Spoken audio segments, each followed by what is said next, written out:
Welcome to CEO Insights Asia Executive Series, Principles of Scaling. Welcome to CEO Insights Asia Executive Series, Principles of Scaling. The strongest enterprise are those that constantly evolve.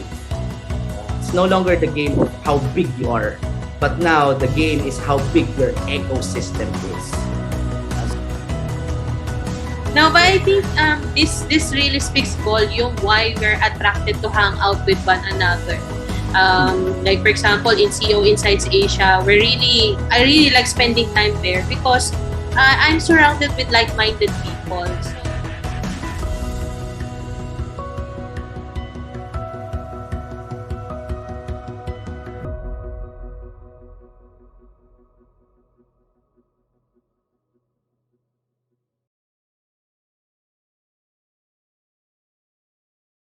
All right. Good morning, everyone. Welcome to CEO Insights Asia Executive Series, Principles of Scaling. And today's topic is the system of systems. And ang key message natin dito is that after this session, you'll be able to design a system that you can use to achieve your goals. Ayan. Just a quick reminder why we do this every Friday at 10 a.m. is we want to install DNA principles that scale organizations.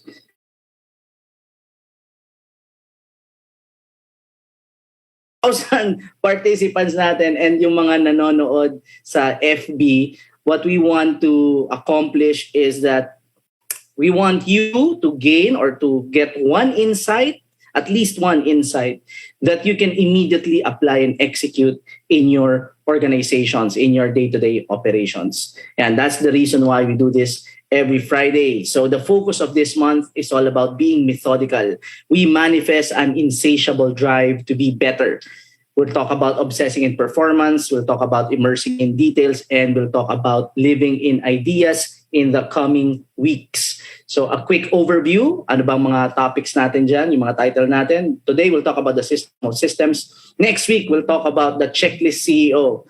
So para dun sa mga nakakatrabaho ko, sa mga kakilala ko, alam nila kung sino yan. And that's me.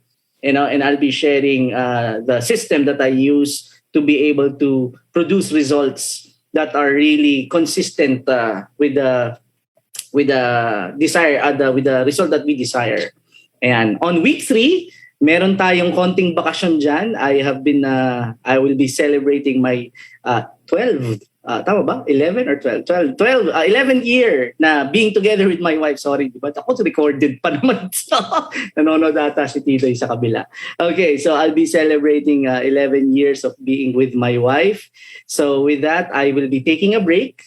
Thank God for everyone. And we have invited Jason De La Rosa of Bounce Back, Innoventures, at kung ano-ano pang mga pinagagagawa niya sa buhay niya. Ayan, the legendary mentor of startups and businessmen dito. So he will be sharing on week 3, Walking the Talk. And then I'll be back on week 4, The Devil in Details. Ayan, okay. So a few announcements. Actually, marami tong announcement natin. Right? The first one, we did a circle meeting kanina. I believe Jillian is here. Yeah, Jillian is here. So she is someone who is thinking or considering being part of a circle. So we briefed her kasama si Glenn at saka yung partner niya. So yeah, we did this not every Friday, but if there are a lot of people who signed up sa ating circle meetings, we will be doing this on a regular basis. Right now, it's a once a month thing. So yeah, we do this once a month to brief the people of the circle meetings kasi eto na. Ayan, nakapasok na ba si Jobs? Papasukin nyo si Jobs. Ayan, dahil etong part-time CEO, full-time model circle meetings that happen every Tuesday at 11 a.m. Ayan. So on Tuesday, it will be Jobs who will be facilitating the circle meeting. Hindi po kami fafalag, Sir Jobs. Ayan. So circle meetings happen every Tuesday. We talk about principles.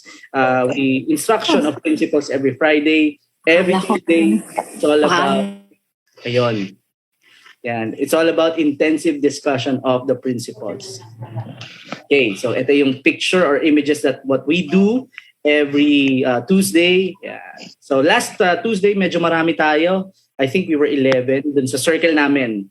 No, so we're considering we're not considering, but we're going to birth new circle. So please join us and be part of the circle meetings. Yan. So we have Graham Worth and Chris Nuevo na hindi na ako kinakausap, ayaw na ata akong makausap nito dahil nai-stress na masyado.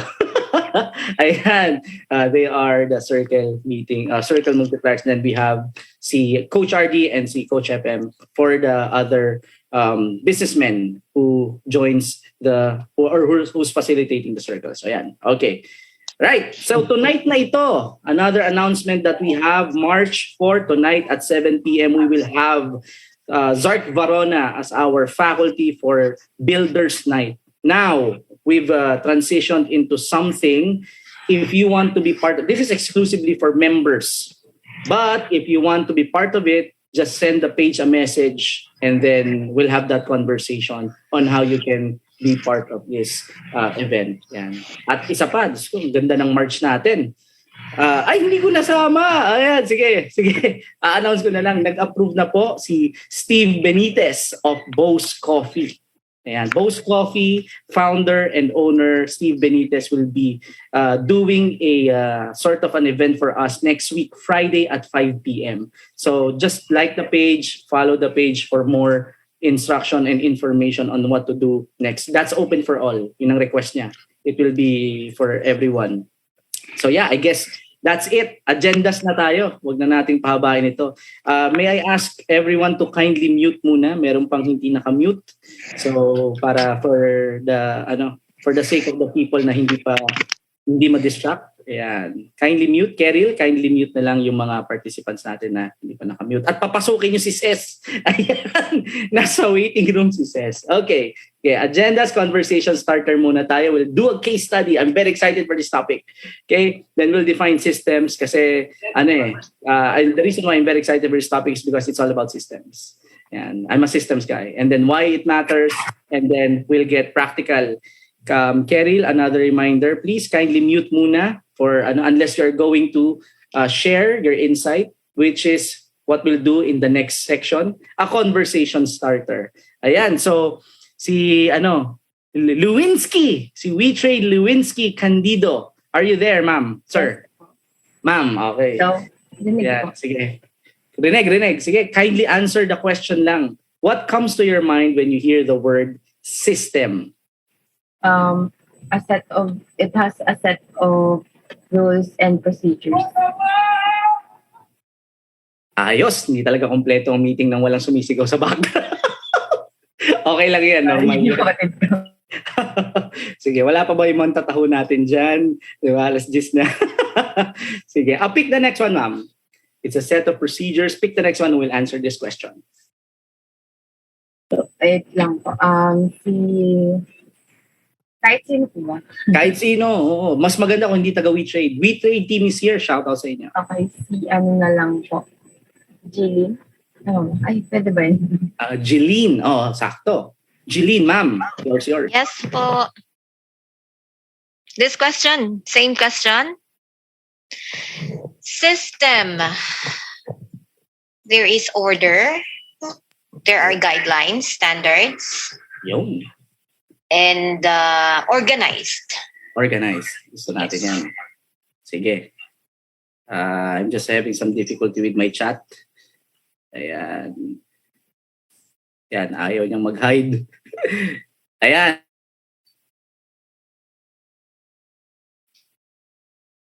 Ayaw. Ma'am Jeline, pick the next one who will share her thoughts or his or her thoughts.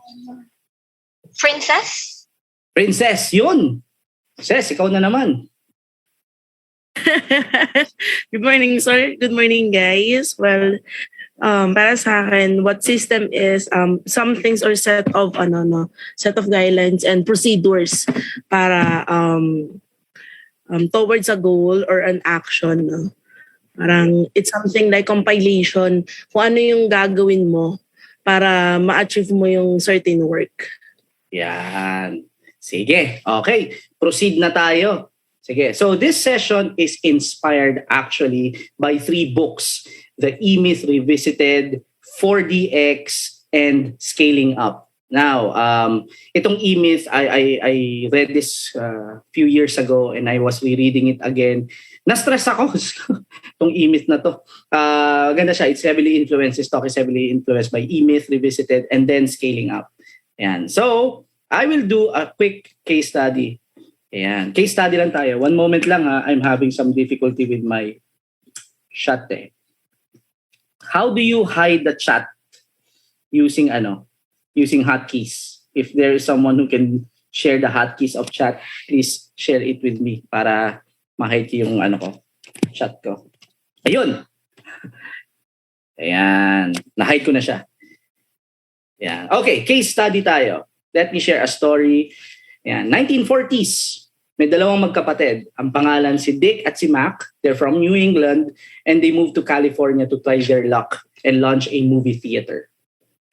What happened was, it was a failure. So, after 7 years, the brothers decided to close it down. Then, they launched a barbecue restaurant. Okay. Now, after launching the barbecue restaurant, 1948 ito, they decided to close it down to tweak a bit, and then they took a risk, streamlined the processes, and then reopened it to introduce their speedy service system. Now, take note of that. Now, 1954, a man who was selling milkshake, I believe the name neto is si Ray. Si Ray partnered with them. He was actually delivering milkshakes dun sa restaurant, and then he met the brothers, and then he decided to partner with them. And then 6 years later, he bought out the brothers for $2.7 million. Now, 1940s to 1950s, that's a large sum of money, $2.7 million, diba? Okay. Now, fast forward tayo, almost 80 years later, the restaurant has 38,000 branches all over the world and serves 70 million people. Pakitype nga for more interaction. Pakitype, ano daw yung ilang milyong tao daw ang sinaserve na tuwing kailan? Per day. Diba? 70 million people per day. From a failed movie theater to a small barbecue restaurant, almost 80 years later, now serves 70 million per day. Now, in 2018, the restaurant emerged as the most valuable QSR. QSR is a quick service restaurant chain with a brand value of 130 and 36 billion US dollars, total assets of 47.5 billion US dollars. 2019 ito, reported na 36,000 out of the 38,600 restaurants nila were franchise with that's actually below their target na that's below the target of 95%. That's 93% of their operations. It's below 2% below their target of 95% na franchise ang operations ng kanilang company. Now, I came from Labor. We also have franchise. I have a friend who's working Kenny Rogers. He also has franchise. And then nung time ko sa Labor, I believe we have around 50 plus company owned, 70 plus franchise. And then when I was sharing this to one of my friends at Kenny Rogers, sabi niya, ngayon lang ako nakakita ng company na mas marami ang franchise kesa company owned. So I was new in the franchise business back then. So I wasn't sure na dapat ba mas marami ang company owned. Yung ganon. But obviously with this research hindi pala 95% ang target nila na franchise ang operations and 5% lang ang company owned. So the question is, what is this restaurant? Who is this restaurant? Any guess? Okay, any guess who is this restaurant? Please chat it down. Ayoko nang buksan yung chat ko. Nawawala eh. Ayan. Okay, the correct answer is, McDonald's, which considers themselves as the world's most successful small business. Yan ang tawag nila sa sarili nila. McDonald's. Ayan. Galing ang McDonald's, no? So you can read the book. The founder is si Dick and si Mac McDonald. And the milkshake man is Ray Kroc. Si Ray Kroc ang siya talaga ang nagpalago ng McDonald's. Okay? So, let me just share something. Pivot muna tayo a bit on the personal application so that we can better relate. No? So you all know, if you're following me and you are listening to our podcast sa Spotify or you're watching replay and live via Facebook, please naman yung mga nasa Facebook, join na kayo rito sa Zoom link. Andyan yung link. No? And if you have in your Zoom, kindly share the feed para mas marami tayong ma-reach. No? Anyway, so I have a heart issue. No, I have a high blood pressure. It runs with the family. So last year, August, it was my birthday. I saw na I have issues with my heart, so I need to go boxing. So I started learning boxing. Obviously, if you want to learn a sport, you learn from the best, diba? So hindi ako kukuha ng tambay lang dyan o yung magsasabi sa akin na, oy, turuan kita mag-boxing, di ba? You always learn from the best. So I went to MMA Academy, the first MMA Academy dito sa Cam Norte. Shout out sa kay Ana, no? Tsaka kay Marlon ng owners niyan. So this is my coach, si Coach Jazz, si 3-time gold medalist, regional jiu-jitsu, 7 years trainer. So he's the one who's teaching me the basics of boxing. So yun ang gusto natin, di ba? We want to learn from the best. We want to see yung credentials nito because they've already done it, been there, done that. No, okay. And you will hear me say this all the time. Hope is not a strategy. For me, it's always about performance over promises. Diba? Yun ang prinsipyo natin. Kasi it applies in all aspect of life. Diba? You always go for someone who has the track record. Because as an investor, I'm not gonna invest my money in someone who says, I'm gonna build this, diba? Or I'm gonna do this. Give me your money. Help. I need your capital to build my dream. But wala pa namang track record. I'm not gonna do that.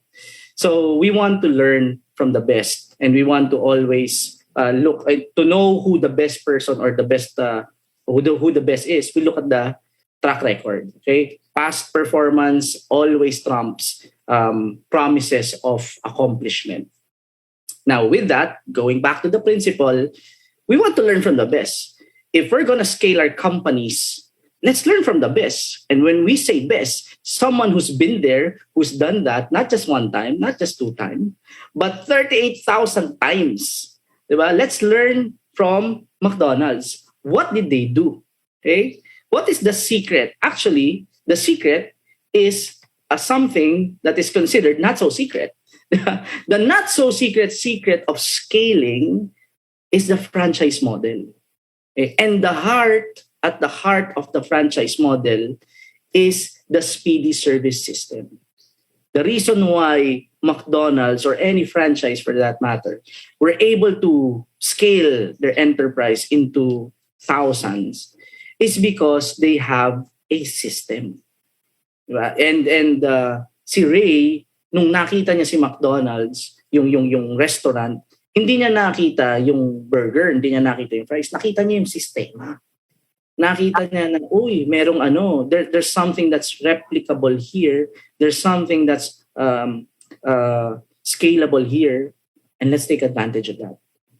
So with that, let's now go to the topic. Let's define system.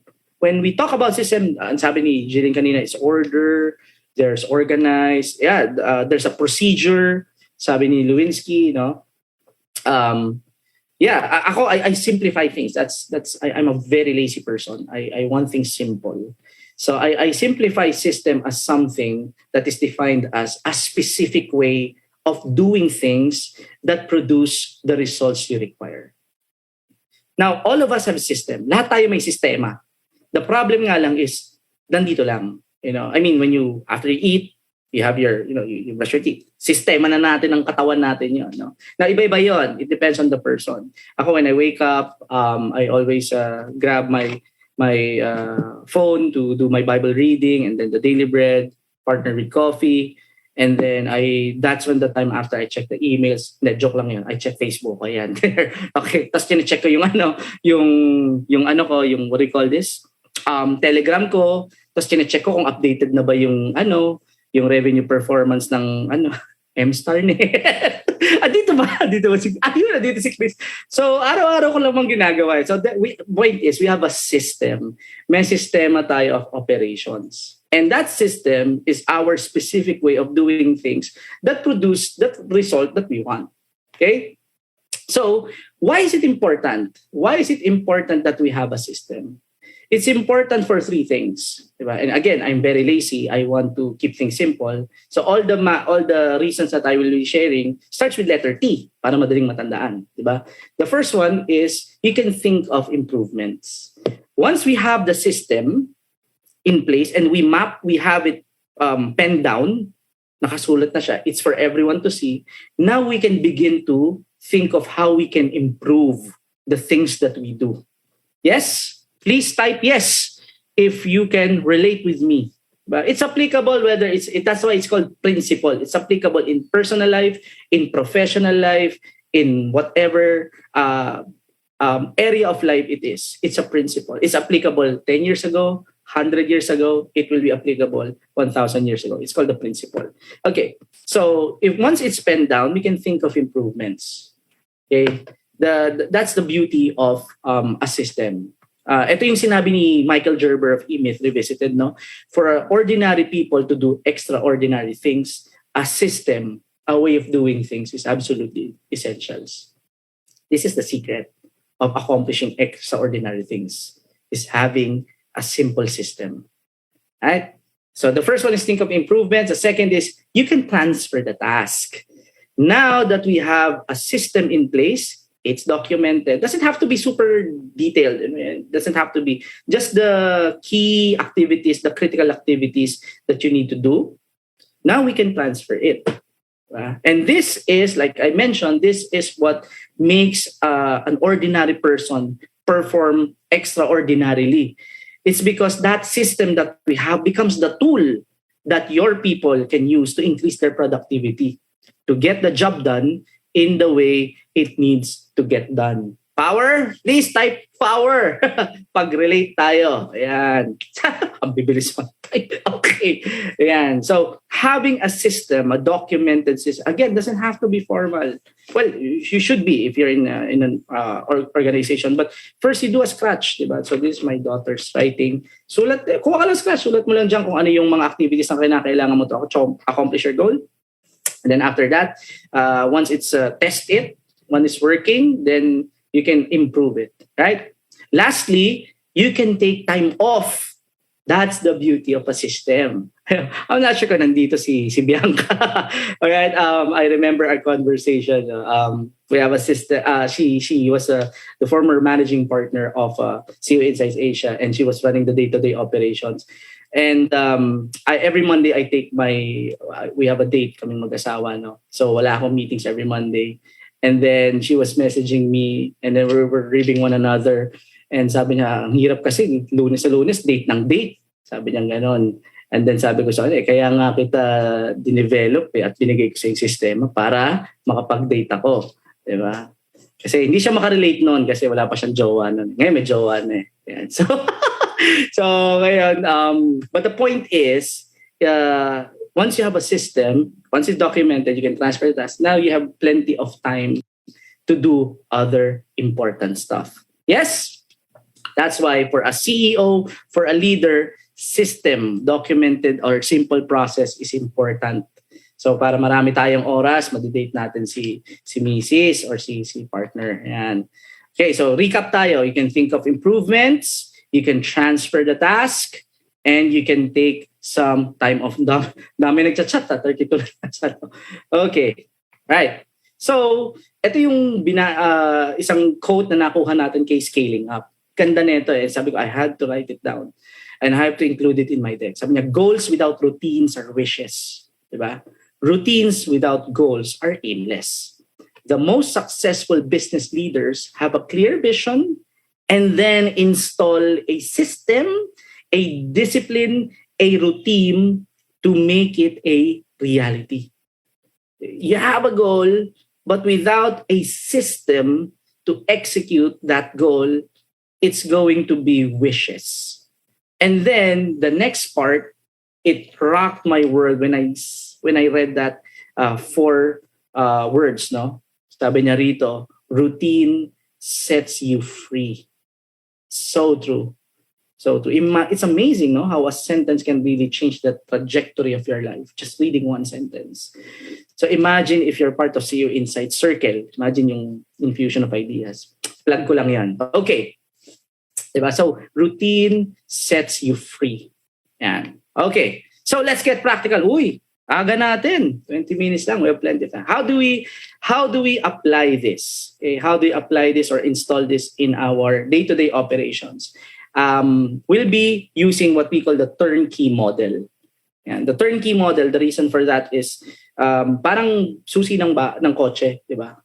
Once you buy something, you just turn on the key, aandar na yan. You don't have to think about ano ang mga specs niya, no? Ganun din sa franchise, di ba? Pag magpa-franchise ka, turnkey na lang, ibibigay na lang sa yung susi, umaandar na yan, proven na yan, hindi yung mag-eksperimento ka pa kung paano aandar yan. Hindi mo na-aralin yon, di ba?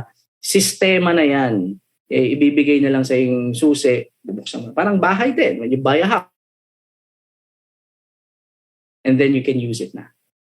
Yes? So that's the model that we're going to discuss right now. And we've extracted 5 things that you need to do to apply this in your enterprise. Si Carlos ay kanina pa nasa waiting room, paki-admit naman. Ayan. So 5 C's din ito. Again, I told you I'm very lazy. Systematic nga eh, di ba? So para madaling tandaan, okay? The first principle or the first practice is the model have consistent, exceptional customer experience. When you buy sa Shopee, sa Lazada, my wife does that, no? At yung anak ko nag-uumpisa na rin mag-check ngayon ng Shopee, Lazada, di ba? I have a 5-year-old, di ba? So anyway, when you buy sa Shopee, sa Lazada, my wife doesn't ask, sinong nag-receive ng order ko?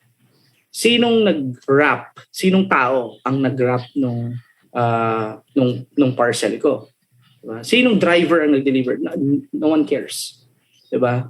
In our view as customer, basta ako nag-order, darating yan dyan.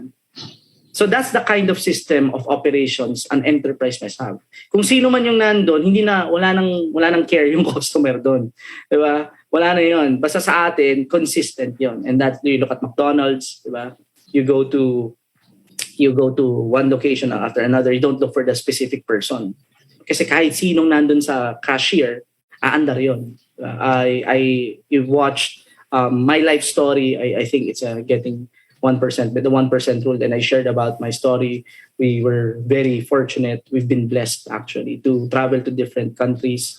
And one of my tradition, every second night, usually second night or third night, I take a walk into the country we're in. We were in Hong Kong, we were in Japan, we were in Korea. That's my tradition. I'm a culture guy. And another tradition that I do is I always drink Starbucks coffee, sa iba't ibang bansa. And I only order one, caramel macchiato. Shout out kay Princess. Hindi ko binanggit sa kanya yun. Pero yun ang customer service. Nung pumunta ako, bumisita ako sa kanila. Binigyan ako ng 20 na caramel macchiato. Sabi ko, para mo nalaman caramel macchiato ang iniinom. I don't drink anything. After drinking caramel macchiato, I don't order anything anymore. Just that. So I do that to taste the consistency of caramel macchiato. And so far, walang palya. Whether in Ayala, Alabang, you're in a festival mall, you're in South Mall, you're in Korea, you're in Japan. When we're supposed to travel 2020, for our anniversary. Ang flight namin March 17, diba? Anniversary namin is March 18. So next Friday yun. So imagine, diba, March 20 nag-lockdown. And when we go to ang kabilin-bilinan ko lang naman sa asawa ko noon, we're going to the tallest tower. I think it's 101. I'm not sure. Ganun. And then doon sa gitna nun may Starbucks. So we're gonna drink coffee doon to taste if the consistency is there. Anyway, don't get anything from Starbucks. I'm just saying. Ayan. Okay, going back. Consistency of exceptional customer experience. That's the goal. How do we do that? Well, the second is the model comprises clear role and task. Very important yung clarity of role and the task attached to it. Kailangan crystal clear yon. Okay? And there's only one, there's a name kasunod nun, diba? After the position, the position, the task, and then there's a name for that person. Kami ni Coach RD, when we were having that conversation, I'm helping him really identify kung sino yung accountable for what. And there was is Tessie here? Yeah, so silang dalawa ni Tessie. Salute yan sa dalawa. Kaya yung mag-partner na yan. He was writing, I need this from marketing department. Sabi ko, pangalanan mo. Sino sa marketing department? Diba? So, if there's a clear name, malinaw kung sino yung hahanapin natin. Diba? Pag walang pinapangalanan, maraming pinapatamaan. Yan. Kaya dapat pinapangalanan yan. Diba? Hindi pwedeng, I love you, babe. Puro babe pala, no? Kaya para daw hindi maligaw. So, dapat may pangalan. Anyway, I'm digressing. Okay, so must have clear roles and tasks. Ayan. Next, the model, and this is very important, uses copy of documented manuals of business operations.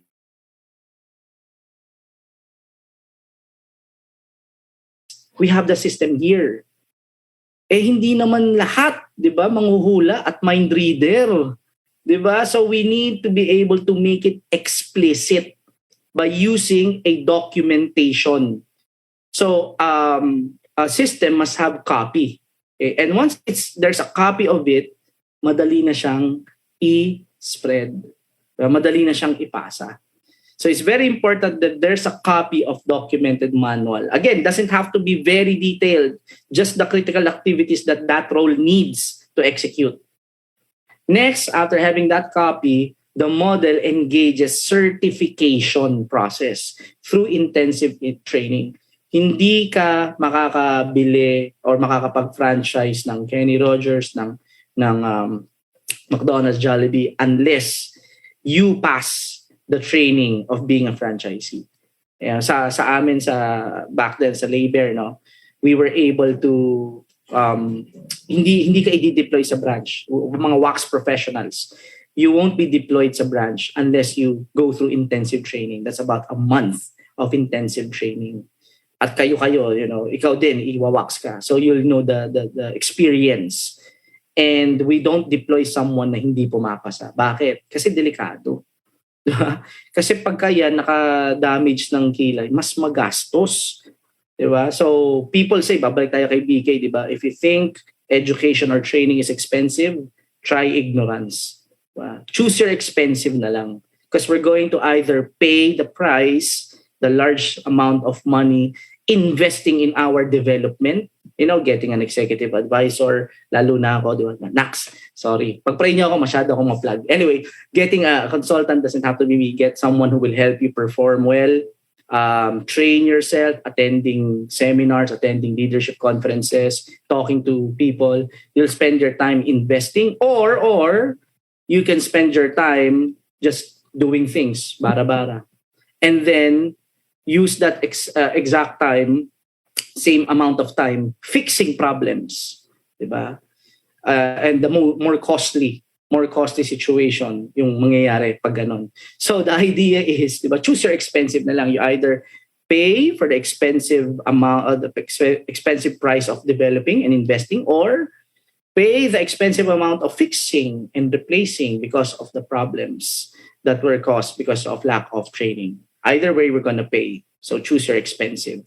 And anyway, so yeah. So there has to be a certification process through intensive training. And last but not the least, the model requires competency of ordinary people to operate extraordinarily. Go to McDonald's, go to Jollibee, you have high school graduates, college students doing doing what they're supposed to do. That's the idea. We want to be able to make the skill set, the role, so simple that an ordinary person can operate it extraordinarily well. Yeah. Sa Labor, one of the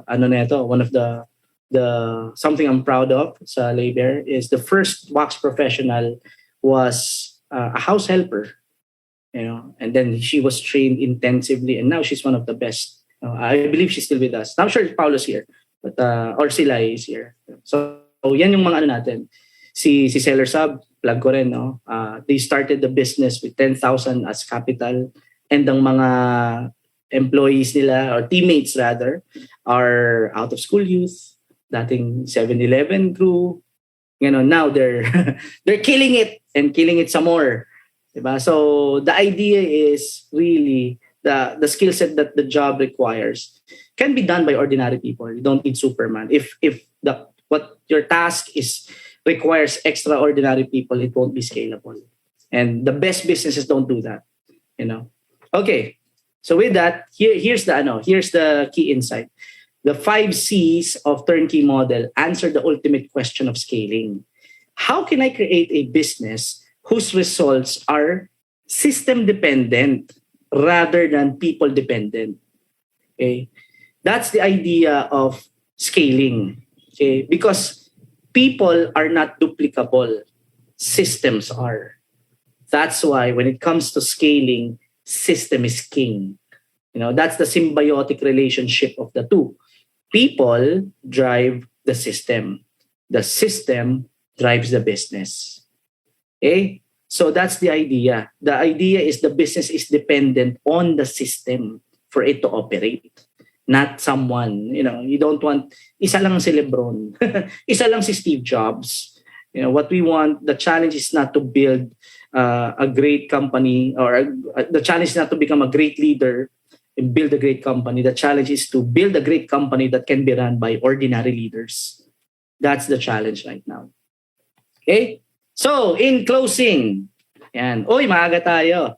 Very fruitful ang ating magiging discussion after this. So, the session is all about being methodical, manifesting an insatiable drive to be better. That's who we are. That's why you're here. That's why we have 2,100,000 participants in the Zoom, and some people watching our live feed right now, because we manifest an insatiable drive to constantly become better, 1% better every day. And the way to do that is to have a system. So let me just share my daughter. Bago lang to. Okay, and then we'll transition into the business lesson. So my daughter, this is Ate Johan, and we just received from Kumon, Teacher Franz, thank you. So meron siyang ASHR, Advanced Student On Roll. So she is 6 months advanced for her school level or her grade level. And I was, ito pala yung feeling ng tatay na proud ka na yung anak mo, achiever. Diba? So she's ahead of her game. Diba? Obviously, my story, I was 7 years delayed in finishing college. So alam natin kung kanino nagmana yan, di ba? Anyway, so my daughter's she's 5, she's very smart for her age. And every night, binila na namin siya ng kama. So meron na siyang princess bed beside our bed. So because she's an ate na, so we want to develop her into someone independent na. Unfortunately, every night, tinatawag niya pa rin ako sa kama niya. So nagsisiksikan kami ron. She can't sleep nang hindi ako katabi. So pagkakatulog na siya, lilipat na ako sa kama. And the story is, here's the story. Okay, one night, I believe that was Tuesday night na to. And she was saying, the daddy, sabi niya, hindi nagtatagalogan ako, by the way. So, Cocomelon, salamat. Diba? So, she was saying, daddy, don't go to work tomorrow, and don't leave me. And when you wake up, I want to see you beside me, and so on. So, sabi ko, daddy, if I'm not gonna work, then there will be no clients. And no clients, alam niyo na yun, no toys. So, sabi ko, I have to work. But tomorrow, I won't be working. But I will be going to MMA Academy. I'm going to diet to do kasi schedule ko boxing is 9 to 11 ng Wednesday mornings. So I don't have meetings. So I'll be going to diet, So when you wake up, don't cry. Okay? So I'm like, okay, but what you need to do is tell mommy to work beside me, and then you have to buy me toy. Sabi niya ganon. So, ito yung key. Sabi niya, step 1, this is what you're going to do tomorrow. This is my daughter, 5-year-old. Step 1, go to diet, do your boxing. Step 2, go to SM, buy me toy. Sabi niya, step 2, bring me to the bed. Gusto niyang matulog dun sa malaking kama. Carry me to the bed. Step 3, tell mommy to stay with me. Step 4, go to diet, do your boxing. Step 5, buy me toys. Step 6, go home. Okay. And I was taken aback. Sabi ko, saan natutunan na itong batang to yun, no? And that is my point. My daughter's, obviously she's a bit smart for her age, but she's not that smart. She can figure out how to create steps. Kung ang 5-year-old daughter ko, here's my point. If my 5-year-old daughter can do that, kayang-kaya natin yan, di ba? Kayang-kaya ni Glenn yan, ni Shane yan, ni Grizel yan. Yan yung mga nasa feed ko. Kayang-kaya natin gumawa ng system. Okay. Ang problem kasi ng mga taong systematic, kagaya namin ni Mel, ay yung mga taong walang sistema. Di ba? Kung magulo ang buhay nyo, wag nyo kaming damay. Ayan. So, yan ang namin, mantra namin. So, my point is, we can create system. Just do the step 1, step 2. If my daughter can do it, anyone can do it. Right? So, going back, let's recap. What is the value of systems?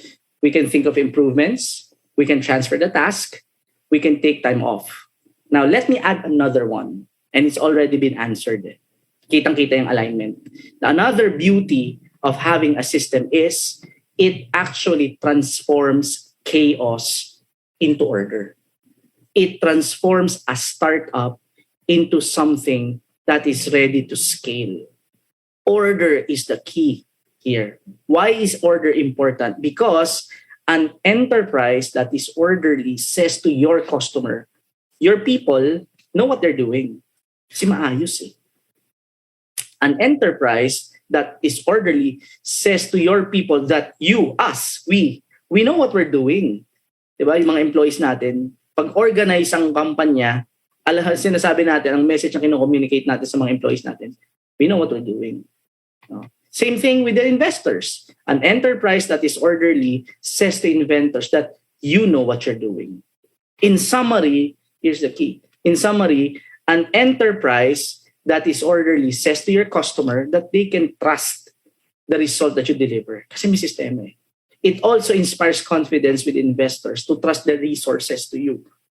And last but not the least, it assures your people that they can trust their future with you. As CEOs, as business owners, a lot of people are depending on us. So we need to get this one right. And having a system enables us to provide confidence, to inspire confidence in investors, in our customers, and also our people.